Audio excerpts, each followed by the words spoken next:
Welcome back, friends. In my last conversation with you, I talked very briefly about how I came to live on my own in my own condo in South Surrey, and also how I retired uh, by the time I came to live on my own here. And I want to talk to you about the car I had at that time and how I traded it in and got a couple other cars to replace that one car, and why I did that, and where I'm at today after about 5 years uh, living with my cars. So I had a Lexus RX 350 when I came to South Surrey. It was a nice car.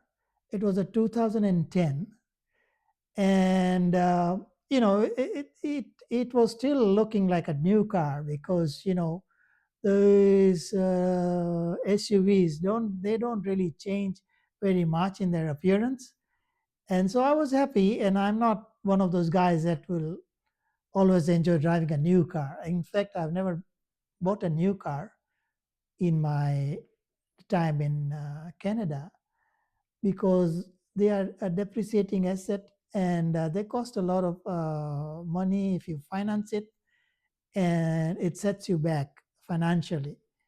So when I came here, I had the Lexus RX 350. It was running really well, and I wouldn't have thought about changing it. But then one time I got a call from the condo building office, and they said, Abdul, there's a pool of oil where you parked your car. And I thought maybe, gasket or something. I'll just go to a garage and get it taken care of. So when I went to the garage and they checked the problem, they looked at the problem, they gave me a call and they said, Abdul, it looks like your automatic transmission fluid cooler unit is dead. So I don't know anything about cars really. And I said, okay, just fix it. I mean, I can't drive this car if I have this problem. I don't want to end up with a bigger problem. So I went to the garage to pick my car up after they called me a couple days later and said, okay, your car is good to go.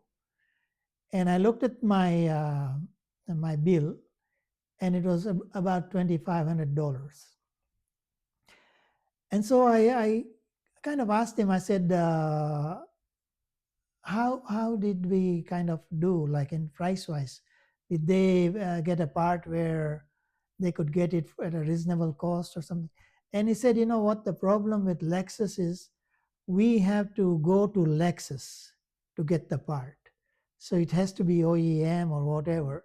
And the only source for the part is Lexus. And we have to pay what they charge us or what they want for it. So I said, okay, well, let's, turn the page. I got the car, paid for it, and I drove away.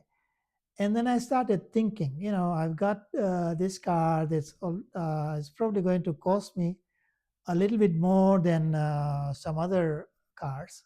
Like it cost you more than a Toyota. A Lexus is made by Toyota, but it costs you more to maintain it than it would cost you to maintain a Toyota. And so I said, okay, I should be looking for something else. And I really didn't know what I should be looking at.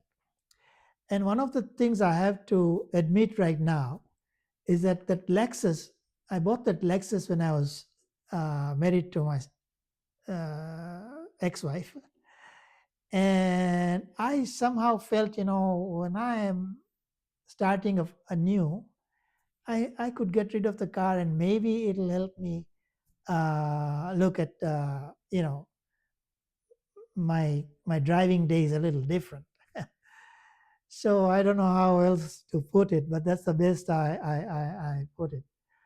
So I decided look at cars, and I had a kind of a price range, and I kind of knew the product I wanted, and it had to be Japanese, or something that's reliable, maybe less money than what I would get for my 2010 Lexus 350 in a trade.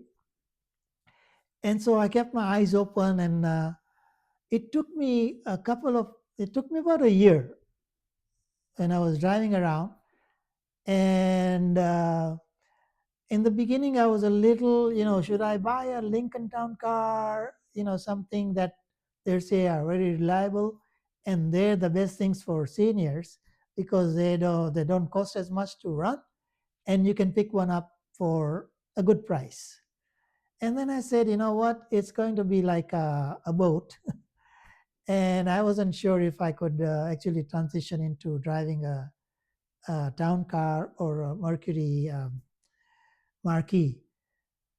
And I was just determined to find something else. But whilst that was happening, uh, I had decided that I needed to get a convertible. Get a convertible, which would be like a second car, because I have three grandkids and I live close to them. And oftentimes my daughter would phone me and say, "Look, I'm busy at work. Can you pick up the grandkids and bring them home?" And if I had just the one convertible and it would take only one more, had two seats, that would not be practical. So I started looking at convertibles, if you can believe me. Maybe I wanted something to make me feel happy, after splitting with my ex-wife. And maybe since I was young, I was always interested in cars. And at some point in my next conversations with you, I will talk about those cars, and you will get an idea of why I am the way I am. I don't have any issue with. I wore hand-me-down clothes because I was the youngest in the family. I have no problem with fashion or trying to look like a rich guy, or as a very very um, satisfied kind of person. I enjoyed the small things in life, and so when I started looking for a convertible, I started looking for a BMW Z4. Mind you, I didn't have the budget for uh, a Z4, because when I looked at the product that was being offered, I couldn't touch any of the ones that were more recent models. I could maybe go with the initial production Z4, and that was a risk I was taking with having to maintain an older car, and that too a BMW, and that too a convertible, and I wasn't sure if I wanted to extend myself like that. So whilst I was looking for a Z4, I started researching, and then I heard about this Z3, and the James Bond movie, where there was it James Moore, like the guy he was the James Bond, and he was driving this convertible, and it was a Z3. And I said, let me look at that, because I really liked the the shape. I really liked the car, and I had no idea in terms of reliability, or so I said, okay, the only way I can find out is I need to read up on it, research on it, and talk to uh, a garage or two, and find out what I was looking at. And whilst I was doing that, and I was now really, really hooked on the Z3, I started looking at the time it was Craigslist was the main, not so much marketplace.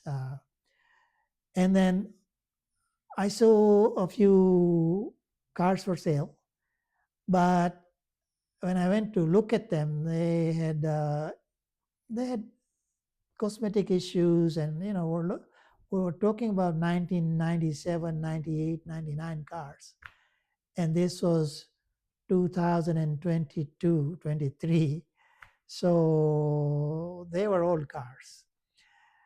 Then one day, it was Sunday morning, and I religiously looked at the Craigslist, and there was this guy in North Van who was selling his Z3. And I noticed that he had been wanting $7,500 for it. But now on that Sunday morning, when I looked at it again, and I didn't want to go see it if it was $7,500. Yeah, you negotiate, but I couldn't really pin somebody down to the price I would be able to pay when he's already asking $7,500. Remember, this car is going to be, a kind of luxury for me because,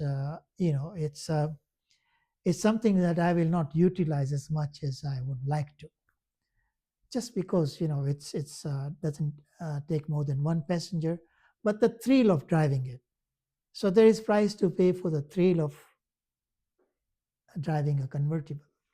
So I just called him. I went to North Van, and I saw the car. I drove it, and like I told you, I know nothing about cars. But the guy seemed like a genuine guy. He said he was leaving town and he was going to northern BC and he was looking for a 4x4 or something. And I just bought the car. I can't say, I had it checked out or no, I just bought the car because I got good vibes from the guy who was selling it to me. Next thing you know, he's following me in my RX 350 to come to South Surrey, brought the car to my house. I took him back to North Van, and by the evening, I had a Z3 in my parking, in the condo parking. And then I told my kids about it. I mean, they really didn't want to. They never kind of will make me look like hey, you shouldn't have. But they were also thinking, well, BMW, we don't know, we didn't get the car get through a pre-purchase inspection. So I got it to the garage. Not that it was giving me any issues, but I wanted to make sure the engine oil and the transmission and generally it had all the stuff that need to be updated in uh, in a service. So I got that done, and I've been driving it for 4 years now.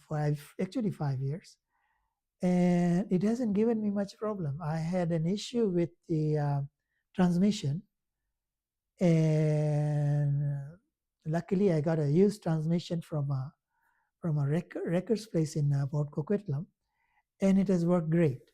My gear shift is smooth, and I'm really enjoying the car. But I only drive it in when it's sunny, and I don't drive it from October, November, December, January, February. So I'm maybe driving it 7 months of the year, and I'm not driving it as much as I thought I would be because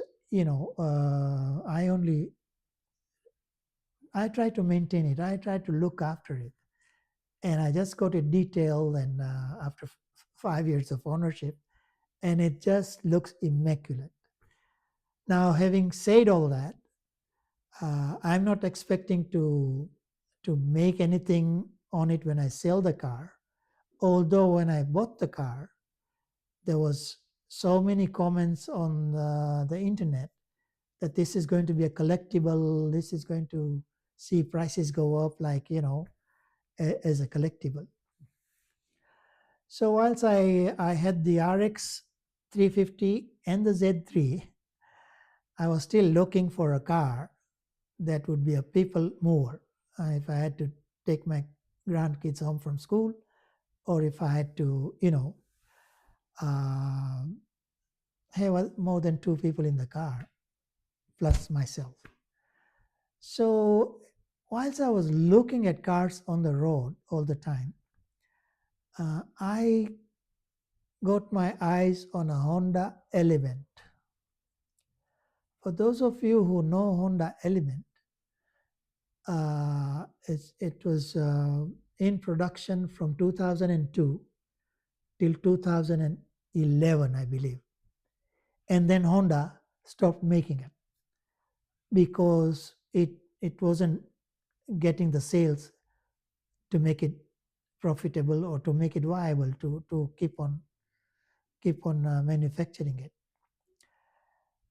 I I knew I love boxy cars. I love utility cars. And I said, this is the car I want. So then I started looking up on the internet about the Honda Element.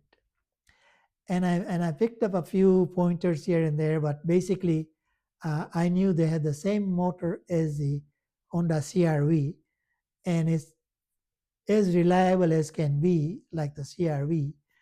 And they can run for, my car has hit 300,000 kilometers now, and I'll tell you how I got it.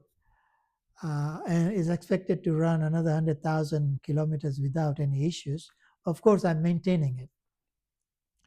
So one day I saw this ad on, I believe it was, anyway, I saw an ad on Craigslist, and it was a dealer in Chilliwack. And they said, we don't have pictures available. The car just came in. It's a one owner car. It's a Honda Element, and it's a manual.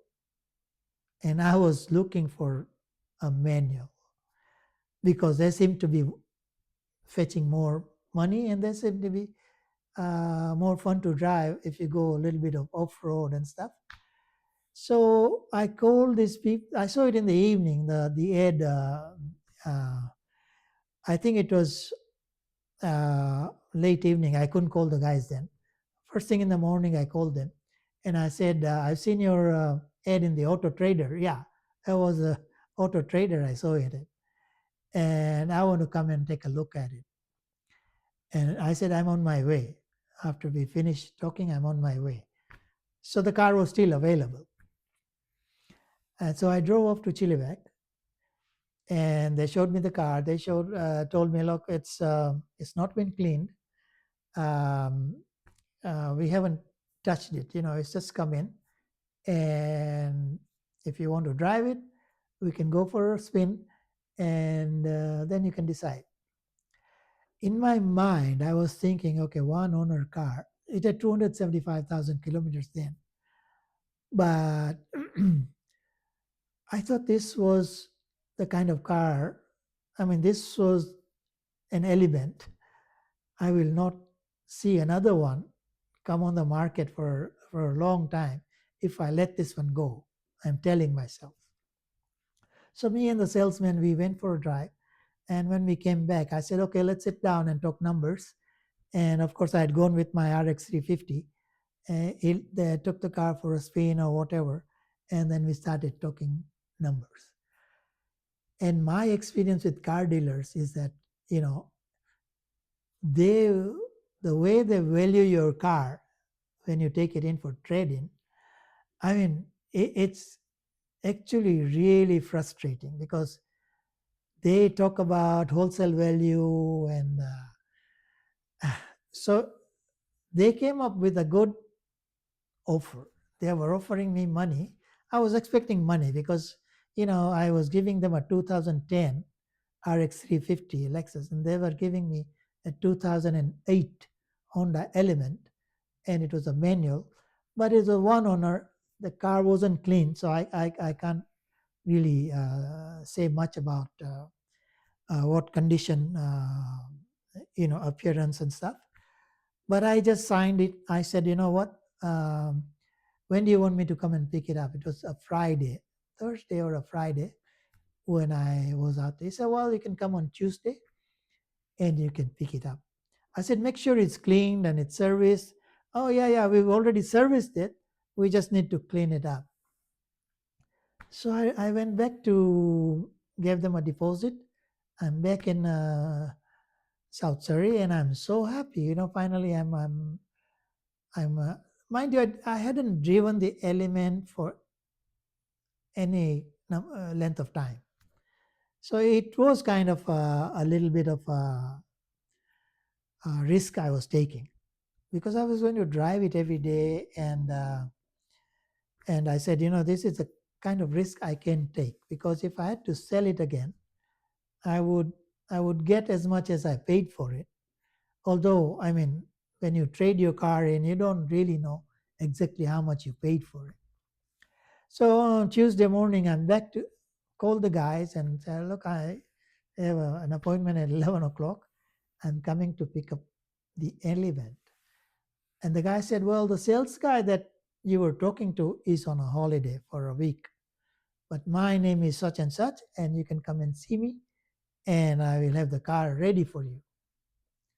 So I went up to Chilliwack expecting my car to be totally cleaned up and serviced, and but when I got there, uh, I found out that besides just wiping the car, the exterior of the car, not much was done to the car, because when I opened up the hood, the engine bay was so dirty. I mean, this car was in Chilliwack. They were probably driving around farms or something. And I called the general manager and I said, look, I have to take the car and go. But this is very disappointing.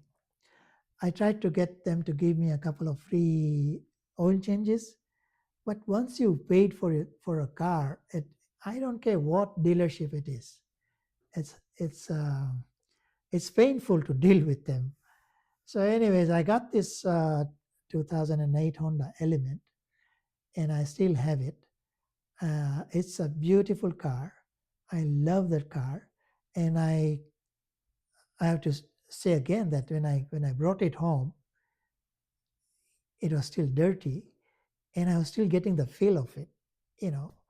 But after driving it for a few months, I really began to enjoy it. And then I took it to a garage. I said, doesn't matter if they serviced it. I need to have fresh oil in it.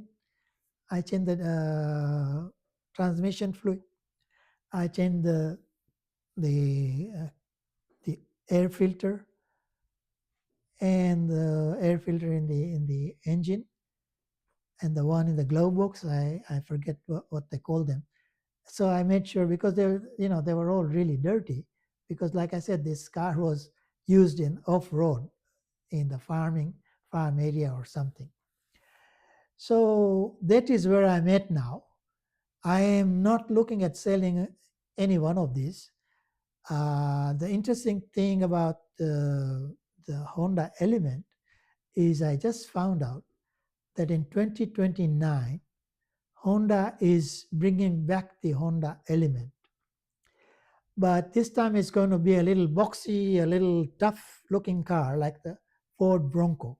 And they're going to compete. That Honda Element, when it comes out in 2029, is going to compete with Ford Bronco, and it's going to be a muscular looking car, not the shape, the body shape that I have. And I'm happy with what I have, you know.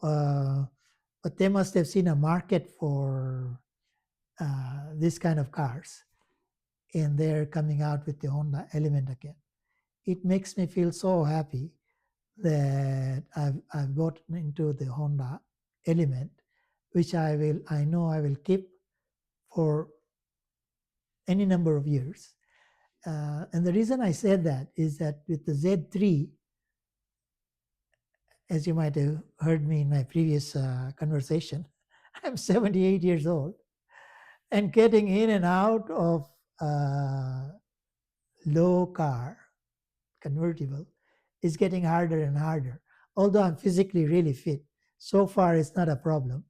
And if you know, I don't really have anybody in the family I can give it to because it's a very reliable car. It's not given me any issues, and but nobody drives standard transmission in my family. So I'm going to keep it for as long as I, feel I want to keep it. And who knows, one day I'll just wake up and I'll say, well, you only live once. If I want to buy something and I could trade my Z3 and get something that would be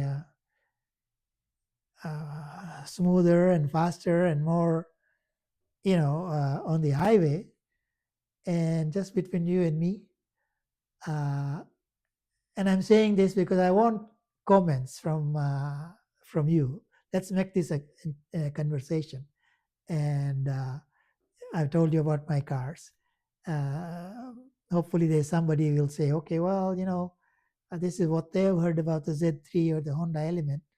But I'm just saying it now softly. I don't want to say it too loudly because my kids are always finding me like, oh, this guy is always up to something. I'm looking at an S450 Mercedes. And the only reason I say this now is they are not as pricey and they are also reliable. So I'm going to end here. I thank you for being here, and I look forward to chatting with you again. And don't forget to like and subscribe to the channel so you can receive all the future conversations that I post on YouTube. Thank you so much, and you guys have a good evening.